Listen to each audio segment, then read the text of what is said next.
आपण बनवणार आहोत पुण्याची मँगो मस्तानी। त्याच्यासाठी मी इथे 2 आंबे घेतलेले आहेत, हे 500 ग्रॅम आहेत। त्याच्यातलं गर आपण काढून घेणार आहोत।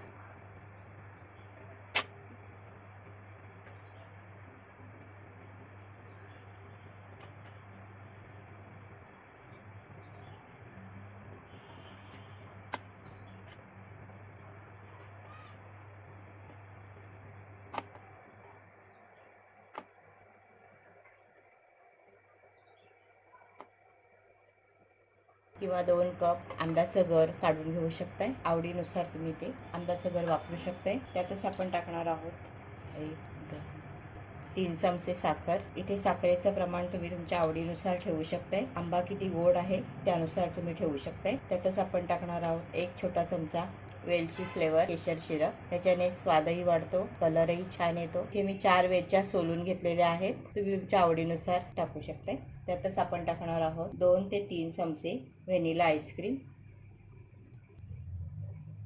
आता हे आपण मिक्सरमध्ये फिरवून घेऊया। आपण हे व्यवस्थित फिरवून घेतलेलं आहे, तुम्ही पाहू शकता।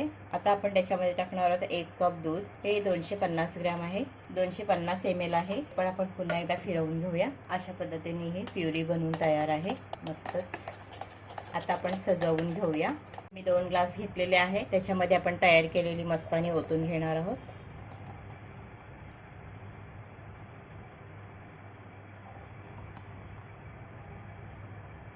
त्यातच टाकणार आहोत आपण व्हॅनिला आईस्क्रीम, काजू बदाम पिस्त्याचे काप। पुन्हा एकदा त्याच्यावरती आपण मस्तानी टाकणार आहोत। पुन्हा त्याच्यावरती आईस्क्रीम टाकायची। इथे तुम्ही कोणत्याही फ्लेवरची आईस्क्रीम वापरली तरी चालेल। पुन्हा एकदा खूप सारे ड्रायफ्रुट्स, इथे तुम्ही आवडते ड्रायफ्रुट्स वापरू शकता। आणि हे मी चेरीने सजवणार आहे, तुटी फ्रुटी सुद्धा वापरू शकते। अशा पद्धतीने आपली ही मँगो मस्तानी बनवून तयार आहे।